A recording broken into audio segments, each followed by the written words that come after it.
Bismillahirrahmanirrahim.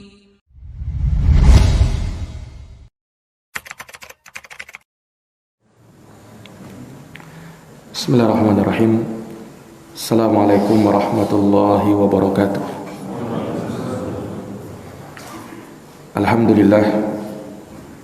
Alhamdulillahi rabbil alamin.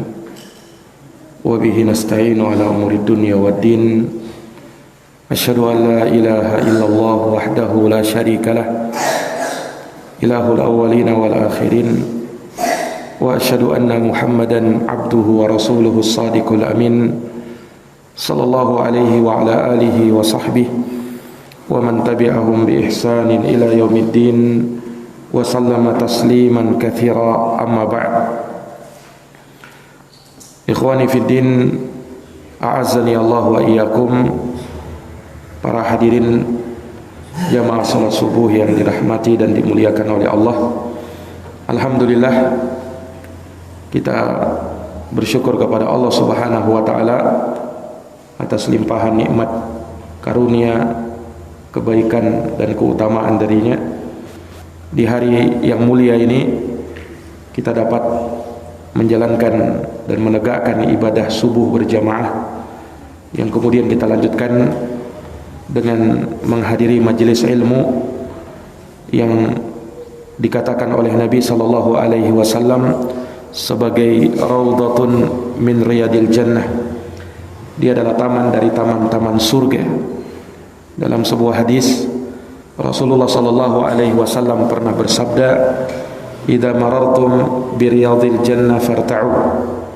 Apabila kalian melewati taman dari taman-taman surga, maka mampirlah di sana.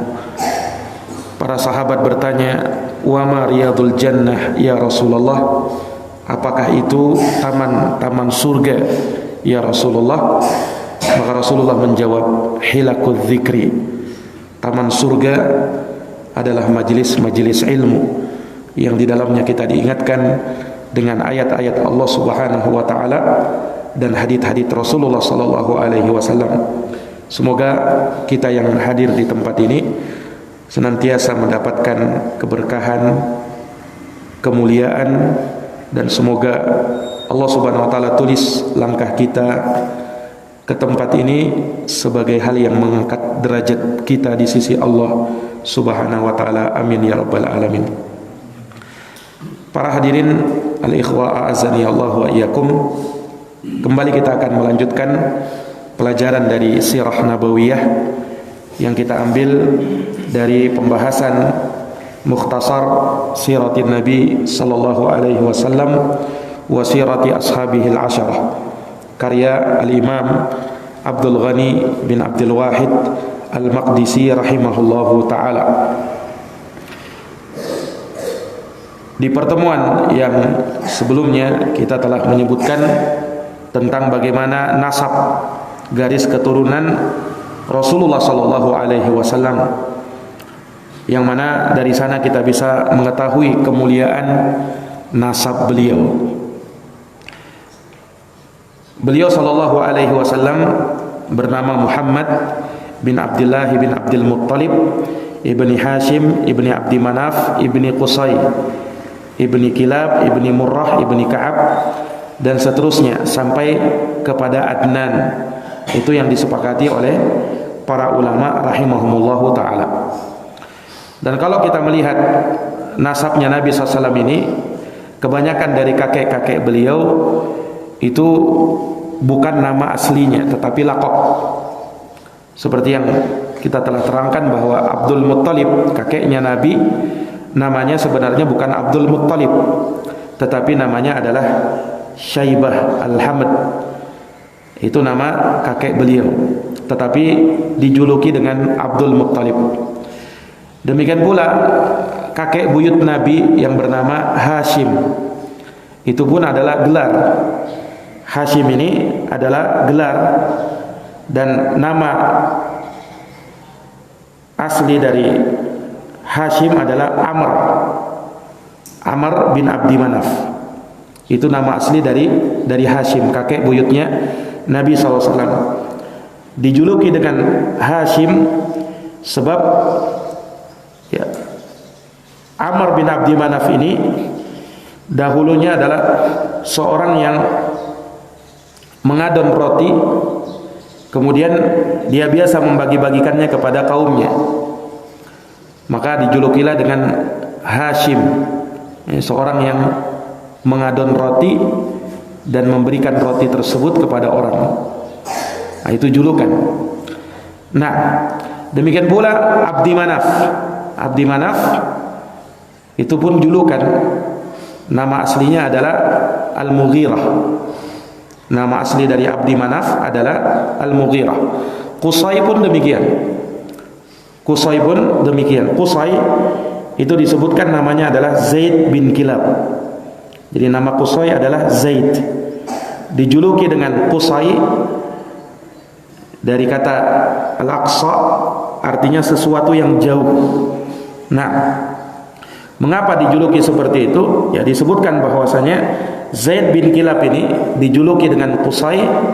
Ya, disebutkan dalam sejarah bahwa bapak beliau ketika meninggal, maka ibunya menikah lagi dengan seorang laki-laki, kemudian dibawa ke negeri Syam.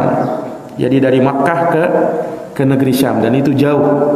Nah, maka disebutlah anaknya itu ya dengan nama Qusay, dijuluki dengan Qusay, dan nama aslinya adalah Zaid. Jadi kalau kita mau urut nama atau nasab Nabi SAW pada kakek-kakek beliau, nama aslinya Muhammad bin Abdullah bin Syaibah. Muhammad bin Abdullah bin Syaibah bin Amr bin Mughirah bin Zaid. Itu nasabnya Nabi SAW. Muhammad bin Abdullah bin Syaibah bin Amr bin Mughirah bin Zaid. Nah, dan itu disepakati oleh para ulama sampai pada Adnan. Sampai pada Adnan. Nah, ketika kita melihat nasab atau garis keturunan Rasulullah Sallallahu Alaihi Wasallam, maka dari sana kita bisa mengetahui kemuliaan, mengetahui nasab diri sendiri, dan hal tersebut adalah perkara yang penting bagi seseorang. Apa faedahnya seseorang mempelajari atau mengetahui nasabnya sendiri? Ya, dari situ banyak sekali faedah. Di antaranya dia akan bisa mengetahui siapa saja yang merupakan mahramnya. Nah, dia tidak akan bisa tahu siapa mahramnya kalau dia tidak mengetahui nasabnya. Makanya hal yang bagus kalau misalnya seseorang tahu nama bapaknya, nama kakeknya, kemudian kakek buyutnya. Kalau bisa ditahu lagi di atas-atasnya, itu hal yang bagus. Tanyakan memang kepada bapak kita kalau dia masih tahu kakeknya dulu. Nah, supaya kita nanti bisa nyusun nasab kita sendiri. Ya, sampai mana kita, kadang kita ini hanya tahunya batas sampai kakek saja. Ya kan? Nama bapak kita tentu kita tahu. Nama kakek ya tahu. Sebagian orang malah tidak tahu nama kakeknya siapa. Kalau sudah kakek buyut, bapaknya kakek, ini sudah jarang yang tahu. Ya kan? Sudah jarang yang tahu. Apalagi kalau kakeknya kakek. Ya. Apa istilahnya kalau kakeknya kakek? Nah, itu sudah banyak orang sudah tidak tahu sudah. Iya. Nah, orang kalau tahu nasab seseorang, dia akan bisa mengetahui siapa saja yang merupakan mahramnya, siapa saja yang merupakan kerabatnya, baik kerabat dekat maupun kerabat jauhnya. Nah, ini para hadirin yang dirahmati dan dimuliakan oleh Allah. Dari situ juga bisa kita melihat siapa saja nantinya yang menjadi ahli waris kita. Nah, ini pentingnya di sini. Kalau nanti kita meninggal, harta kita nanti diwarisi. Yang mewarisinya adalah ahli waris. Siapa yang merupakan ahli waris kita? Nah, itu perlu kita tahu siapa yang menjadi nasab kita. Kalau kita tidak tahu nasab kita, bisa jadi kita menzolimi seseorang yang merupakan kerabat kita, yang harusnya dia dapat warisan, tetapi karena ketidaktahuan kita dia tidak dapat warisan. Nah, itu zalim, karena tidak memberikan harta waris kepada orang yang berhak untuk diberikan kepadanya warisan tersebut. Nah, makanya sekali lagi penting untuk kita mengetahui nasab itu, dan itu dari faidah yang kita ambil ketika kita mempelajari nasabnya Rasulullah Sallallahu Alaihi Wasallam. Baik, para hadirin yang dirahmati dan dimuliakan oleh Allah Subhanahu Wa Taala. Kemudian terakhir kita singgung terkait dengan Maulidur Rasul Sallallahu Alaihi Wasallam. Maulidnya Rasulullah Sallallahu Alaihi Wasallam. Maulid maknanya adalah makanul wiladah wa zamanuha, tempat kelahiran dan waktu kelahiran. Ya, tempat tanggal lahir. Itu namanya maulid kalau diistilahkan dalam istilah bahasa Arab. Nah, dan seperti yang kami terangkan bahwasanya tidak ada seorang pun yang mengingkari maulidnya Rasulullah sallallahu alaihi wasallam. Nabi itu dilahirkan di sebuah tempat, Nabi itu dilahirkan di waktu tertentu. Itu tidak ada yang mengingkarinya. Nah, yang menjadi pembahasan para ulama ya, itu adalah ihtifalnya, perayaannya saja. Itu yang dibahas oleh para ulama. Sehingga tidak ada kaitannya dengan masalah tempat kelahiran atau waktu kelahiran. Itu ditetapkan dalam sejarah. Tetapi merayakannya, nah ini yang dibahas oleh para ulama rahimahumullahu ta'ala. Karena memang tidak pernah dikerjakan, dilakukan atau diisyaratkan oleh Nabi kita Muhammad sallallahu alaihi wasallam, tidak oleh para sahabat, tidak oleh para tabi'in, tidak oleh para atba'ut tabi'in, dan tidak oleh imam yang empat. Dan para imam kaum muslimin setelahnya tidak pernah melakukannya. Sehingga tentu hal tersebut dari perkara muhdats yang diada-adakan dan masuk dalam hadisnya Rasulullah sallallahu alaihi wasallam, man ahdatsa fi amrina hadza ma laysa minhu fahuwa raddun. Barang siapa yang mengada-adakan suatu perkara baru dalam urusan kami, maka dia tertolak. Nah, law kana khairan la sabaquna ilaih. Ada satu kaidah yang mengatakan bahwa andaikan perkara tersebut baik, niscaya akan ada pendahulu kita yang sudah pernah melakukannya. Nah, dan ternyata di dalam sejarah yang pertama kali merayakannya itu adalah para khulafa al-Fatimiyun yang dikenal dengan al-Ubaidiyun, yaitu orang-orang yang punya pemahaman Syiah Rafidhah. Mereka yang pertama kali menjalankan hal tersebut di tahun keempat atau di abad keempat Hijriyah. Di abad keempat Hijriyah. Nah, mereka pertama kali yang melakukan hal tersebut.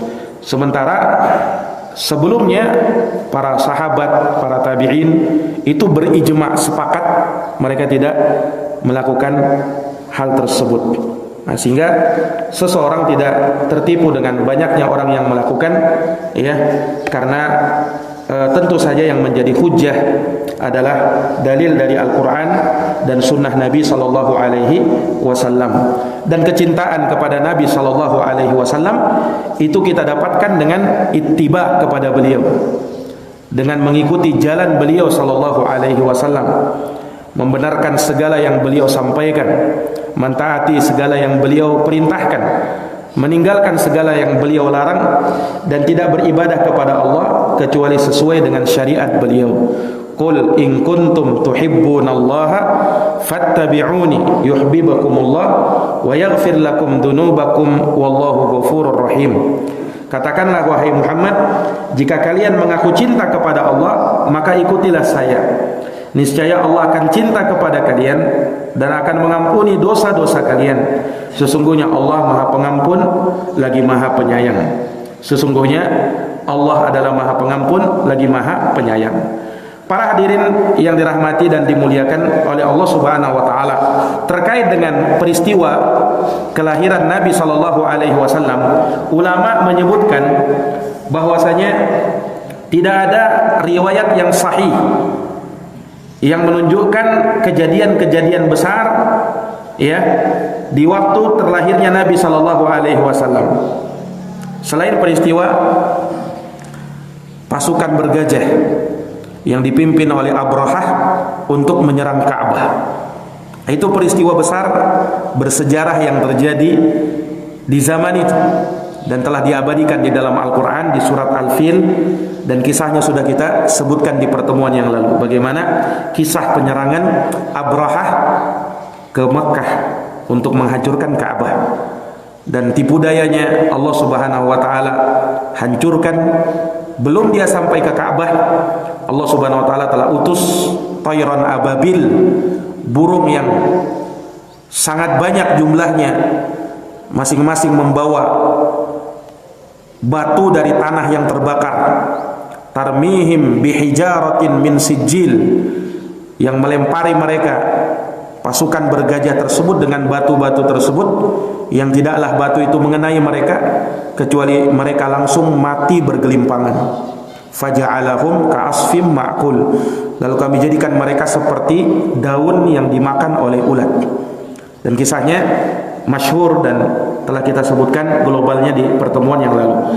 Hanya saja sebagian ahli sejarah menyebutkan ada peristiwa-peristiwa besar yang lain, seperti disebutkan katanya di sebagian kitab sejarah ya bahwasanya di saat Nabi SAW lahir itu apinya orang-orang Majusi menjadi padam ya. Atau disebutkan katanya ketika Nabi SAW lahir 14 tiang ya dari tiangnya Kisra itu gugur dan berjatuhan. Ada juga yang mengatakan ketika Nabi lahir itu ada cahaya yang besar yang keluar dari perutnya Aminah, ibundanya Rasulullah sallallahu alaihi wasallam. Iya, yang mana cahaya tersebut katanya menyinari istana-istana di negeri Syam. Ini semua riwayat ini tidak sahih dari Nabi sallallahu alaihi wasallam. Hanya cerita-cerita yang disebutkan, namun tidak benar semua tersebut atau berita tersebut. Ya tentu saja kelahirannya Nabi SAW adalah hal yang sangat besar, peristiwa yang sangat luar biasa. Namun tentu kita tidak bersandar dengan hadits-hadits yang lemah yang berbicara tentang hal tersebut. Nah ini para hadirin yang dirahmati dan dimuliakan oleh Allah Subhanahu wa taala. Maka telah kita sebutkan terkait terlahirnya Rasulullah sallallahu alaihi wasallam sebagaimana disebutkan di sini oleh Imam Ibnu Qudamah rahimahullahu taala. Kata beliau, wa ulida Rasulullah sallallahu alaihi wasallam bi Makkah amal fili. Rasulullah SAW dilahirkan di Makkah pada tahun gajah. Nah, ini yang tadi kita isyaratkan, yang telah kita ceritakan. Di tahun gajah maksudnya tahun penyerangan pasukan Abrahah. Iya. Fi syahri Rabiul Awal, dan itu terjadi di bulan Rabiul Awal. Lahirnya Nabi SAW di bulan Rabiul Awal, lilailataini khalata minhu yaumal isnain, dan itu terjadi pada malam kedua di bulan Rabiul Awal, berarti tanggal 2 Rabiul Awal yaumal isnain, pada hari Senin. Ini yang ditetapkan oleh Al-Imam Abdul Ghani bin Abdul Wahid rahimahullah tentang kelahiran Nabi. Jadi Nabi lahir di mana? Di Makkah pada tahun gajah di bulan Rabiul Awal, tanggal 2 Rabiul Awal, hari Senin. Hanya ulama beda pendapat dalam hal ini. Makanya beliau sebutkan pendapat-pendapat yang lain. Kata beliau, wa qala ba'duhum ba'dal fil bi 30 aman. Sebagian ulama berpendapat terlahirnya Nabi itu 30 tahun setelah peristiwa penyerangan Abrahah, pasukan bergajah. Ada pendapat yang mengatakan seperti itu, baru Nabi terlahir. Wa qala ba'duhum, ada juga yang berpendapat bi arba'ina aman, 40 tahun setelah peristiwa gajah itu. 40 tahun setelah peristiwa gajah itu. Nah, kemudian Al-Imam Abdul Ghani mentarjih. Kata beliau, was-sahihu annahu wulida amal fili. Yang sahih bahwasanya beliau dilahirkan pada tahun gajah. Bukan 30 tahun setelahnya, bukan 40 tahun setelahnya. Nah, ini yang sahih. Nah, bahkan telah dinukil ijma' oleh banyak para ulama, di antaranya Al-Imam Ibrahim Ibnul Mundir Al-Hizami, gurunya Al-Imam Al-Bukhari, sebagaimana dalam Tahdhibus Sirah karya Imam Nawawi, dan juga oleh Khalifah Ibnu Khayyat di dalam tarikhnya. Iya, itu menukilkan ijma', sepakat ulama Nabi itu memang terlahir di tahun itu. Di tahun apa? Tahun gajah. Tidak ada perselisihan di kalangan para ulama terkait dengan hal tersebut. Adapun yang mengatakan bahwa Nabi terlahir 40 tahun atau 30 tahun setelah peristiwa bergajah, ini pendapat yang keliru dan pendapat yang paling lemah. Dan disebutkan bahwasanya barangkali mereka menginginkan bukan 30 tahun tapi 30 hari atau 40 hari, sebagaimana yang ditambih oleh Al-Imam Al-Hafidh Al-Zahabi rahimahullah di dalam kitabnya As-Sirah. Di dalam kitabnya As-Sirah. Baik. Dan sepakat juga ulama bahwasanya Nabi SAW itu dilahirkan pada bulan Rabiul Awal. Ini sepakat ulama. Tahunnya sepakat. Kalau angkanya ya tidak ada ya. Karena apa? Sebelum Hijriyah ya kan. Dan orang Arab ketika itu sudah kita ceritakan, mereka tidak mengenal angka. Orang Arab kan apa kata mereka? Inna qaumun ummiyun. Kami ini kaum yang buta huruf. La naktub wa la nahsub. Kami tidak bisa menulis dan kami tidak bisa membaca. Makanya orang Arab tidak kenal dengan angka, tidak kenal dengan tulisan. Nah, mereka mengenal sesuatu itu dengan penyebutan peristiwa besar. Nah, seperti Amul Fil, tahun gajah, mereka tetapkan itu. Angkanya nggak ada. Nah, makanya Nabi SAW tidak disebutkan angkanya berapa. Dan itu sebelum Hijriyah memang jelas, ya kan? Dan disebutkan bahwasanya Nabi SAW itu terlahir di bulan Rabiul Awal, dan ini pun disepakati oleh para ulama. Disepakati oleh para ulama. Nah, dan harinya juga disepakati oleh ulama, yaitu hari Senin. Sebagaimana hal tersebut diriwayatkan oleh Imam Muslim bahwa Nabi SAW sendiri yang mengatakan beliau terlahir di hari Senin. Ketika Nabi kan ditanya hari apa Nabi SAW itu, mengapa beliau SAW berpuasa di hari Senin? Nah, maka Nabi menyebut tentang hari Senin itu, fihi wulidtu wa fihi unzila alayya. Di hari itu aku dilahirkan, dan di hari itu pula diturunkan wahyu kepadaku. Ini pernyataan dari Nabi sendiri. Jadi sepakat ulama bahwasanya Nabi dilahirkan di hari Senin, bulan Rabiul Awal, di tahun gajah. Yang menjadi letak khilaf perselisihan pendapat di kalangan ulama itu tanggalnya. Yani setelah Rabiul Awal itu tanggal berapa? Apakah 2 hari setelahnya, atau 8 hari setelahnya, atau 10 hari setelahnya, atau 12 hari setelahnya? Yang masyhur ada 4 pendapat. Yang pertama yang disebut di sini oleh Al-Imam Abdul Ghani bin Abdul Wahid, yaitu tanggal 2 Hijri, tanggal 2 Rabiul Awal. Itu pendapat pertama yang masyhur. Yang kedua, tanggal 8 Rabiul Awal. Yang ketiga, tanggal 10 Rabiul Awal. Dan yang keempat, tanggal 12 Rabiul Awal. Ini 4 pendapat yang masyhur, yang sangat terkenal. 2, 8, 10, 12. Yang paling masyhur dari 4 ini tanggal berapa?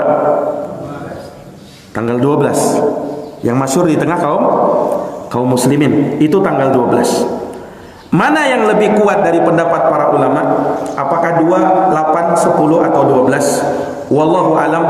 Di dalam hal ini ulama memang menyebutkan, merojikan pendapat ini, sebagiannya merojikan pendapat yang lain. Kalau yang dikuatkan oleh Syekh Safiur Rahman Al-Mubarakfuri di dalam kitabnya Raudhatul Anwar, dan dalam kitab sirahnya yang terkenal Ar-Rahiqul Makhtum, itu beliau lahir tanggal 8 Rabiul Awal. Itu yang dikuatkan dalam kitab Raudhatul Anwar. Nah, dan sebagian memang menyebutkan tanggal 12. Iya. Dan yang menyebutkan tanggal 12 ini itu ada dan warid dalam riwayat dari sebagian sahabat, yaitu dari sahabat Jabir bin Abdullah dan sahabat Abdullah bin Abbas, sebagaimana dalam riwayat Imam Ibnu Abi Syaibah. Jadi bisa disimpulkan dari 4 ini, 2, 8, 10 dan 12, yang paling kuatnya wallahu alam 2, yaitu 8 dan 12. Antara 8 atau 12. Wallahu taala alam, ya, tentunya Allah Subhanahu wa taala punya hikmah mengapa hal tersebut samar bagi kita tidak tahu, dan dari situlah para ulama rahimahumullahu taala ya menegaskan bahwa perkara lahirnya Nabi Shallallahu Alaihi Wasallam ini angkanya, ya, dikarenakan hal tersebut samar dan tidak diketahui yang mana yang benar, wallahu alam, ini menunjukkan bahwasanya hal tersebut ya bukan perkara yang sangat penting untuk kita ketahui. Ya, kenapa? Karena yang terpenting dari hal tersebut bagaimana imannya kita kepada Nabi, bagaimana ittiba'nya kita kepada Nabi. Ya, kalau dia tahu tanggalnya Nabi lahir, harinya Nabi lahir, bulannya lahir, tahunnya lahir, tapi tidak beriman, ya sama saja. Tidak mau ikut kepada jalannya Nabi SAW, sama saja. Sehingga yang terpenting bukan mengetahui hal tersebut, tetapi apa? Bagaimana kita ittiba kepada Nabi Sallallahu Alaihi Wasallam. Nah, ini para hadirin yang dirahmati dan dimuliakan oleh Allah Subhanahu wa taala. Iya, maka ini terkait dengan lahirnya Rasulullah sallallahu alaihi wasallam. Kemudian berikutnya di halaman 42 di sini disebutkan wafatu walidi Rasulillah sallallahu alaihi wasallam wa ummihi wa jaddihi. Ya, di pembahasan ini akan diceritakan kisah tentang wafatnya bapaknya Rasul sallallahu alaihi wasallam. Siapa nama bapaknya Rasulullah? Abdullah. Kemudian ibunya Rasulullah, siapa nama ibunya? Aminah bintu Wahab. Dan kakeknya Nabi, siapa kakeknya? Abdul Muttalib. Siapa nama aslinya? Syaibah Al-Hamd. Baik. Di sini disebutkan oleh Imam Abdul Ghani bin Abdul Wahid rahimahullah. Wa mata abuhu Abdullah ibn Abdul Muttalib wa Rasulullah sallallahu alaihi wasallam qad ata lahu samaniyatun wa ishruna syahra. Bapaknya Rasulullah yaitu Abdullah bin Abdul Muttalib meninggal dunia, dan Rasulullah sallallahu alaihi wasallam ketika itu berumur 28 bulan. 28 bulan berarti berapa tahun? 2 tahun 4 bulan. Ini satu pendapat. Jadi Imam Abdul Ghani sering menyebutkan perbedaan pendapat ulama, ya. Setelahnya nanti sebagiannya beliau tarjih, beliau sebutkan mana yang lebih kuat dari pendapat ulama. Sebagian ulama berpendapat bahwasanya bapaknya Nabi meninggal itu ketika Rasulullah berusia 28 bulan. 28 bulan setelah lahir, yaitu 2 tahun 4 bulan. Wa qala ba'duhum, sebagian ulama berpendapat mata abuhu wa huwa ibnu sab'ati asyhurin. Bapaknya Nabi meninggal sedangkan Nabi berusia 7 bulan setelah dilahirkan. Nabi berusia berapa? 7 bulan. Ini juga satu pendapat.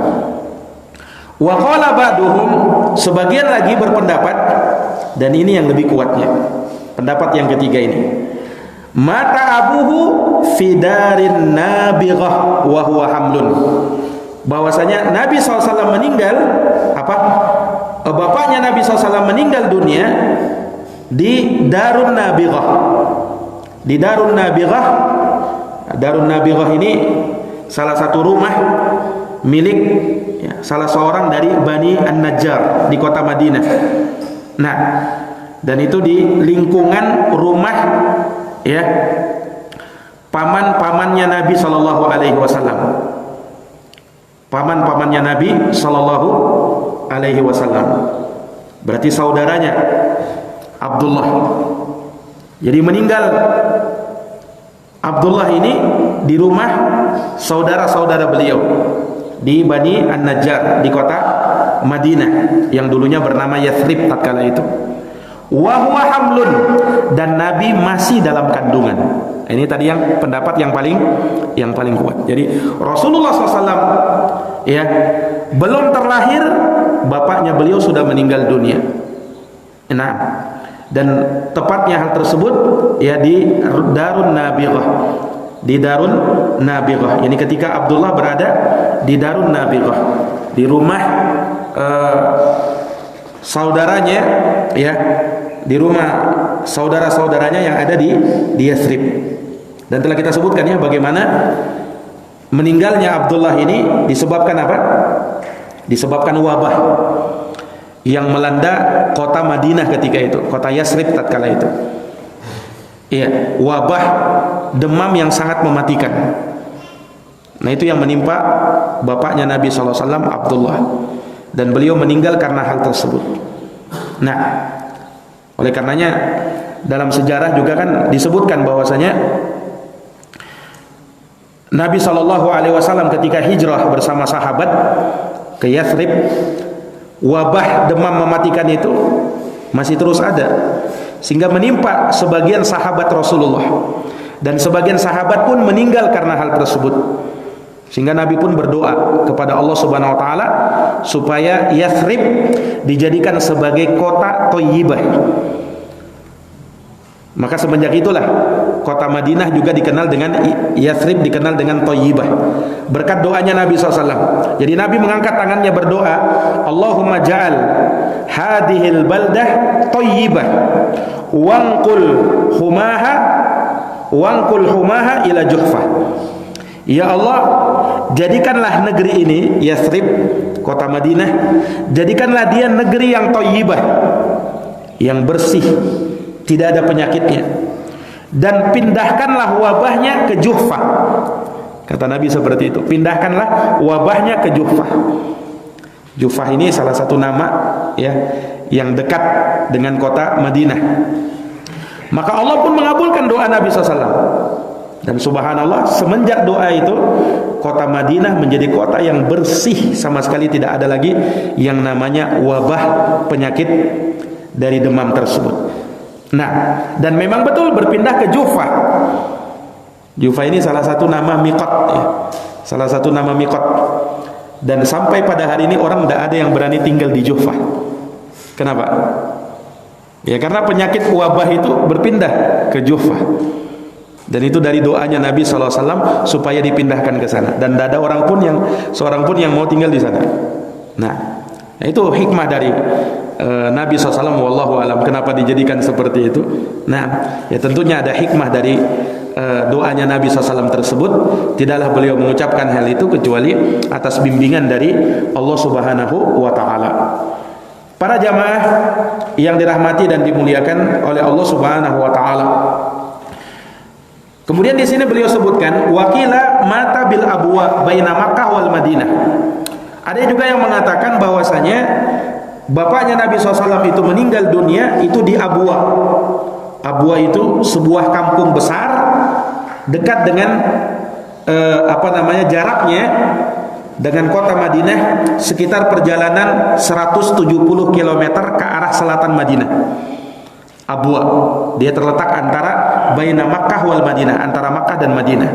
Tetapi ini pun pendapat yang lemah. Ini pendapat yang tidak kuat. Yang tadi kuatnya tadi di mana? Bapaknya Nabi meninggal di Darun Nabirah, di rumah-rumah saudara beliau di kota Yathrib yang sekarang kota Madinah. Nah, dan Nabi SAW ketika itu masih dalam kandungan. Bapaknya Nabi sudah meninggal dunia. Nah, ini para hadirin yang dirahmati dan dimuliakan oleh Allah. Iya. Nah, disebutkan bahwasanya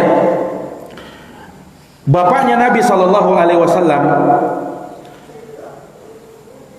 meninggal di lingkungan saudara-saudaranya, yaitu Banu Adi ibnu Najjar, ya, yang mana Bani Najjar inilah ketika Nabi SAW hijrah ke Madinah bersama sahabatnya Abu Bakar As-Siddiq, Nabi kan membangun masjid pertama ketika itu di kota Madinah, Masjidun Nabawi.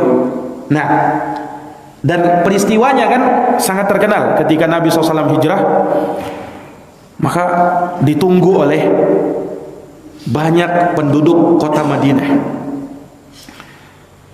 Mereka sudah menantikan kedatangan Rasulullah SAW yang hijrah dari Makkah ke Madinah. Tapi memang Nabi itu ketika berhijrah, beliau melalui jalan yang tidak biasa dilalui oleh manusia. Sebab beliau kan dikejar oleh orang-orang kafir Quraisy, ingin dibunuh Nabi SAW. Dan itu sudah mereka rencanakan. Mereka bahkan sudah rapat mau membunuh Nabi ini, mereka rapat. Karena Nabi SAW itu seorang yang mulia, nasab garis keturunannya, dan punya pembela-pembela dari kalangan orang Arab. Mereka khawatir kalau membunuh Nabi langsung, mereka bisa dituntut. Dan ketika itu orang Arab, Pak, itu sangat kuat kesukuan mereka. Dan subhanallah itu sampai pada hari ini. Ya, itu sangat kuat juga kesukuan mereka. Itu akan dibela itu. Nah, makanya pernah waktu kami di Yaman, waktu di sana itu ada kasus pembunuhan, ya. Dan ketika itu dekat dengan pondok, ya, dekat dengan ma'had kita. Itu orang-orang dari pegunungan itu turun semua itu, datang nuntut darah. Yang datang ini orang-orang memang dari sukunya, datang nuntut darah. Betul-betul sangat kuat kesukuannya juga. Nah, bahkan yang datang ini terkadang bukan dari kalangan ahlu sunnah, kadang dari syiah kadang. Tapi karena sukunya ini diganggu, ditumpahkan darahnya, dia turun. Dia tidak peduli itu ahlu sunnah atau syiah. Nah, dia akan bela. Kesukuannya sangat kuat. Nabi SAW ya kan termasuk dari seorang yang paling bagus nasabnya, garis keturunannya. Nah, maka disebutkan bahwasanya orang-orang ini kalau harus membunuh Nabi kan mereka khawatir, tidak bisa. Kalau gitu kita utus seorang dari kabilah kita, masing-masing satu orang, dengan harapan kalau nanti ya keluarganya Nabi SAW, kabilahnya Nabi SAW menuntut, nah kita bisa lepas tangan nantinya. Nah, akhirnya itu satu orang dari kabilah masing-masing ingin membunuh Nabi dan dibekali dengan pedang masing-masing. Nah, itulah peristiwa yang bersejarah ketika Nabi SAW mau hijrah. Di saat itu Nabi diperintahkan hijrah. Nabi berpesan kepada Ali bin Abi Thalib, "Wahai Ali, ini barang-barangnya orang kafir Quraisy, titipannya dulu. Tolong kasih ke mereka. Ini kasih kepada si fulan, ini kepada si Alan, ini kepada si fulan." Subhanallah, anehnya orang Arab Quraisy itu, orang kafir Quraisy, mereka memusuhi Nabi, tetapi kalau nitip barang mereka sama Nabi. Kenapa? Ya karena mereka tahu Nabi itu orang yang amin, orang yang sangat jujur dan terpercaya. Dan itu kan memang sudah mereka gelari dari semenjak Nabi belum diangkat menjadi Nabi dan Rasul. Mereka tahu kejujuran Nabi, sehingga mereka memusuhi Nabi, tapi kalau nitip barang masih sama Nabi. Subhanallah. Dan Nabi ketika dititipi barang, walaupun memusuhi beliau tetap terima. Ada orang mau titip barang, beliau tetap terima. Subhanallah. Lihat akhlaknya Nabi. Dan lihat bagaimana kekurang ajaran kafir Quraisy tatkala itu. Memusuhi Nabi, tapi kalau nitip barang tetap bersama Nabi. Dan Nabi SAW ketika mereka mau membunuh beliau, itu tetap mengembalikan barangnya, tidak beliau sembunyikan. Bahkan berpesan kepada Ali, "Wahai Ali, ini barang-barangnya orang kafir Quraisy, tolong kembalikan kepada mereka." Sebelum Nabi hijrah, Nabi amanahkan kepada Ali radhiyallahu taala anhu. Nah, maka disebutkan bagaimana Nabi SAW berhijrah dalam keadaan sudah dihadang sebenarnya oleh kafir Quraisy itu. Nah, tapi Allah buat matanya buta semuanya, sehingga mereka tidak melihat Nabi SAW keluar dari rumahnya. Padahal mereka sudah jaga ini. Mereka sudah tunggu-tunggu. Allah butakan matanya. Kemudian mereka tidak bisa melihat Nabi SAW keluar dari rumahnya. Ketika mereka masuk, tahu-tahu yang berada di kasur Nabi Ali bin Abi Thalib. Mereka sudah mau mengayunkan pedang begini. Pas dibuka, Ali bin Abi Thalib. Tidak jadi. Nah, dan mereka tahu bahwa Nabi sekarang sudah hijrah. Itulah, dari situlah mereka kejar Nabi. Mereka kejar Nabi SAW. Nah, sampai Nabi kan bersembunyi ketika itu. Iya. Akhirnya Nabi pun tidak bisa lewat di jalan yang biasa dilalui oleh manusia. Nabi lewat di jalan yang tidak biasa, di jalur yang tidak biasa. Makanya Nabi ketika hijrah lambat. Ditunggu-tunggu oleh penduduk kota Madinah. Tiap hari ya mereka itu datang, ya mereka itu ke perbatasan kota Madinah itu melihat, menunggu Nabi SAW. Mereka naik ke batang pohon korma untuk melihat Nabi sudah datang atau belum. Itu tiap hari dari pagi sampai siang. Ketika mereka lihat kayaknya tidak ada tanda-tanda, mereka pulang. Besoknya begitu lagi. Lihat bagaimana kerinduan sahabat Ansar, sahabat yang tinggal di Madinah ketika itu kepada Nabi SAW. Sangat rindu dengan Nabi. Mana Nabi ini? Dalam keadaan mereka harap cemas. Mereka harap sekali kedatangan Nabi, cemas jangan sampai kafir Quraisy mendapati Nabi SAW. Iya, maka tibalah Nabi SAW datang. Ketika itu kan bersama Abu Bakar, dan Nabi mengendarai onta. Disambut oleh para sahabat penduduk Madinah ketika itu. Luar biasa, mereka sangat antusias ingin melihat wajahnya Nabi. Subhanallah, orang-orang kota Madinah ketika itu keluar semuanya. Bahkan bukan hanya kaum muslimin, Yahudi dan Nasara pun keluar. Mereka pun penasaran mau melihat Nabi itu. Mau melihat Nabi, mereka penasaran. Mereka juga keluar. Jadi penduduk kota Madinah ketika itu semuanya tahambur ingin melihat Nabi SAW. Nah, ketika Nabi datang kan, maka orang-orang ingin menyambut Nabi SAW. Ingin menyambut Nabi dan berharap supaya Nabi tinggal di rumahnya. Maka semua rumah penduduk Madinah itu mereka buka supaya Nabi mau masuk. Mereka tawari, silahkan wahai Nabi singgah di rumahku. Nah, dan semua orang menawarkan seperti itu. Ya tentunya tidak mungkin Nabi mau datangi kan. Bagaimana caranya? Akhirnya Nabi SAW perintahkan ontanya ini. Kata Nabi, biarkanlah dia, fa innaha ma'murah. Biarkan onta ini berjalan, karena dia sekarang sedang diperintah. Maka berjalanlah ya onta tersebut, dilewati rumah demi rumah sahabat yang tinggal di Madinah ketika itu. Ya tentunya yang sudah dilewati ya berarti sudah tidak ada harapan lagi Nabi mau tinggal di situ. Terus berjalan sampai akhirnya onta ini berhenti. Ya. Berhenti dan tepat di lingkungan Bani An-Najjar. Ini yang tadi kita sebutkan. Tempat apa? Tempat Nabi SAW. Tempat di mana bapaknya Nabi SAW meninggal dunia. Di Bani Adi, ya, di Bani Adi ibnu Najjar. Nah, ontanya berdiri di situ, ontanya berhenti di situ. Wallahu alam apa hikmah dari hal tersebut? Ya, hanya disebutkan hal itu. Nah, kemudian ketika berhenti, maka Nabi SAW bersabda kepada Bani Najjar ketika itu, ya Bani Najjar, thaminuni ha'itakum. Wahai Bani Najjar, sebutkan harga. Berapa harga tanah kalian ini? Aku mau beli. Kata Nabi, aku ingin bangun masjid di sini. Kata Nabi. Maka Bani Najjar ketika itu mengatakan, ya Rasulullah, sesungguhnya kami tidak meminta apa-apa kecuali dari Allah Subhanahu wa taala. Maksudnya mereka wakafkan itu untuk siapa? Di jalan Allah Subhanahu wa taala dan Rasulnya. Ini satu riwayat. Dalam sebagian riwayat, ada dua riwayat sebenarnya.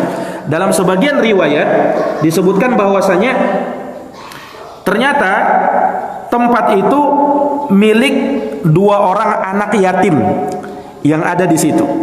Dan Nabi SAW pun membeli dari anak yatim itu. Kemudian setelahnya beliau wakafkan untuk apa? Untuk masjid Nah, dan disitulah Nabi Shallallahu Alaihi Wasallam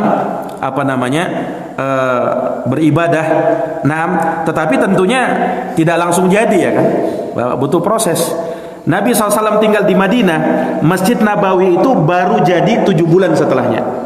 Jadi pembangunan Masjid Nabawi pertama kalinya itu memakan waktu selama 7 bulan. Nah, maka Nabi SAW pun setelah dibangun Masjidun Nabawi, kemudian dibuatkan rumah untuk beliau di dekat Masjid Nabawi. Nah, beliau tinggal di situ. Beliau tinggal di situ. Rumah yang sangat kecil. Disebutkan dalam sebagian riwayat dari tabi'in, itu pernah dia memasuki rumahnya Nabi SAW. Ketika itu beliau datang masuk di rumah Nabi, kemudian dia pegang ke atas tangannya, itu nyampai, artinya atapnya itu, pelaponnya itu sampai, tangannya itu sampai, berarti tidak terlalu tinggi rumahnya Nabi SAW ketika itu. Nah, ini para hadirin yang dirahmati dan dimuliakan oleh Allah Subhanahu wa taala. Baik. Maka ini terkait dengan kisah yang disebutkan di dalam masalah ini. Iya. Dan Nabi Shallallahu Alaihi Wasallam terlahir sebagai seorang yatim. Ini sebagaimana yang dinaskan di dalam Al-Quran. Suratnya sudah kita hafalkan bersama, surat Ad-Duha. Allah berfirman apa? Alam yajidka yatiman fa'awa. Bukankah Allah mendapati kamu wahai Muhammad yatiman, sebagai anak yatim? Fa'awa, kemudian Allah memberikan perlindungan kepada kamu. Nah, ini penegasan dari Allah bahwa Nabi itu anak yatim. Anak yatim itu definisinya apa? Orang yang meninggal bapaknya dan dianya belum balik. Kalau dia meninggal bapaknya, dia sudah balik, tidak lagi dinamakan yatim itu. Nah, atau dia meninggal bapaknya ketika dia belum balik, ketika dia sudah balik, tidak lagi dinamakan anak yatim. Jadi anak yatim itu yang belum balik, bapaknya meninggal. Kalau ibunya yang meninggal, itu tidak dinamakan yatim. Ya, orang kita biasa bilang piatu gitu ya. Nanti dikatakan yatim piatu kalau bapak dan ibunya meninggal dua-duanya. Nah, tetapi kalau ibunya meninggal, bapaknya masih hidup, itu tidak dikatakan yatim. Itu tidak dikatakan yatim. Ibrahnya di situ patokannya apakah bapaknya masih hidup atau sudah meninggal. Kalau bapaknya masih hidup, ya, maka dia tidak dinamakan yatim, walaupun sudah bercerai dengan ibunya. Walaupun sudah bercerai dengan ibunya. Nah, keyatimannya Nabi SAW ini keyatiman yang paling tinggi derajatnya. Kenapa? Ya, karena Nabi SAW meninggal dalam keadaan bapak Nabi SAW meninggal dalam keadaan beliau masih dalam kandungan. Ya kan?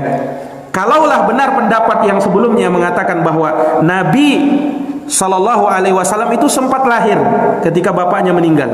Ada yang mengatakan berapa tadi? 2 bulan, 2 tahun 4 bulan. Ada yang mengatakan umurnya Nabi 7 bulan. Nah, ya kalau benar kan ini kan yatim juga sebenarnya, betul enggak? Karena Nabi masih kecil. Tetapi kalau dikatakan Nabi itu masih dalam kandungan ketika ayahnya Sallallahu Alaihi Wasallam meninggal, ya, maka ini berada pada tingkat keyatiman yang lebih lagi. Ya.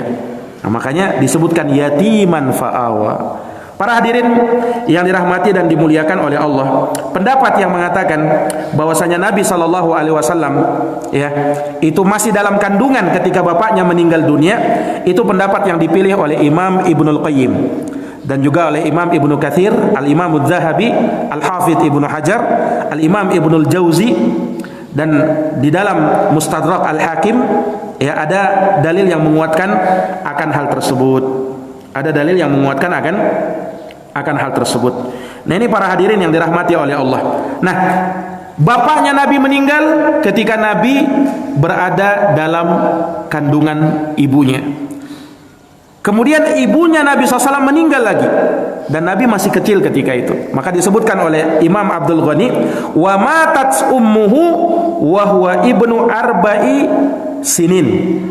Dan ibunya Nabi meninggal sedangkan Nabi ketika itu berusia 4 4 tahun. Jadi Nabi berusia berapa? Berusia 4 tahun. Ini satu pendapat. Sekali lagi Imam Abdul Ghani menyebutkan beberapa pendapat memang. Wa mata jadduhu, sementara kakeknya Nabi meninggal yaitu Abdul Muttalib, Syaibah Al-Hamdu tadi. Kakeknya Nabi meninggal wahwa ibnu samanina sinin, dan Nabi berusia 8 tahun. Wa qila matat ummuhu wahwa ibnu sitti sinin. Dan ada yang berpendapat bahwa Nabi SAW atau ibunya Nabi meninggal dunia dan Nabi berusia 6 tahun. Dan ini pendapat yang lebih kuat. Wallahu alam. Ini pendapat yang lebih kuat yang dipegang oleh Muhammad bin Ishaq bin Yasar. Dan ini pendapat yang dipilih oleh Imam Muddahabi dan Imam Ibnu Katsir, bahwa ibunya Nabi meninggal dunia dan Nabi ketika itu berusia berapa tahun? 6 tahun. Jadi bukan 4 tahun tapi berapa? 6 tahun. Nah, ini para jamaah yang dirahmati dan dimuliakan oleh Allah. Nah, ketika ibunya Nabi meninggal dunia dan Nabi berusia 6 tahun ketika itu, siapa yang mengurusi Nabi sallallahu alaihi wasallam? Siapa yang merawat Nabi SAW? Kan bapaknya sudah meninggal, ibunya sudah meninggal. Yang merawat beliau adalah kakeknya beliau sallallahu alaihi wasallam. Nah, jadi ketika itu yang merawat Nabi adalah kakeknya Abdul Muttalib. Dan Abdul Muttalib ketika itu kan punya banyak anak. Nah, Nabi kita Muhammad sallallahu alaihi wasallam ya, sebagai cucu beliau itu sangat disayangi oleh Abdul Muttalib. Dan perlu kita ketahui bahwa nama Muhammad itu diberikan oleh Abdul Muttalib. Jadi bukan oleh bapaknya, bukan oleh ibunya, tapi siapa? Kakeknya Nabi, Abdul Muttalib, yang memberikan Rasulullah nama dengan Muhammad. Kenapa Abdul Muttalib memberikan nama untuk Nabi dengan nama Muhammad? Masyhur kisahnya para hadirin yang dirahmati oleh Allah. Jadi di peristiwa lahirnya Nabi itu, orang Yahudi dan Nasara mereka memperbincangkan akan datangnya Nabi akhir zaman. Dan tertulis di dalam kitab mereka namanya Ahmad atau Muhammad. Namanya siapa? Ahmad atau Muhammad. Dan itu mereka sudah bincangkan. Pendeta-pendetanya Yahudi, pendeta-pendetanya Nasara, mereka sudah bincangkan Nabi terakhir ini akan datang. Dan itu terjadi di tahun-tahun itu. Maka orang-orang Arab ketika itu kan dengar bahwasanya Yahudi dan Nasara mengatakan akan terlahir Nabi namanya Muhammad. Maka orang-orang Arab ketika itu, ketika lahir anak mereka, mereka namakan Muhammad. Jadi ketika itu yang terlahir ya selain Nabi SAW sebelumnya sudah bernama Muhammad. Orang-orang Arab menamakan apa? Muhammad. Kenapa? Ya, orang Arab berharap kalau anaknya inilah yang dimaksud oleh pendeta Yahudi dan Nasara itu sebagai Nabi terakhir, Nabi akhir zaman. Abdul Muttalib termasuk yang termakan isu tersebut, berita tersebut, bahwasanya apa? Akan ada Nabi akhir zaman yang bernama Muhammad.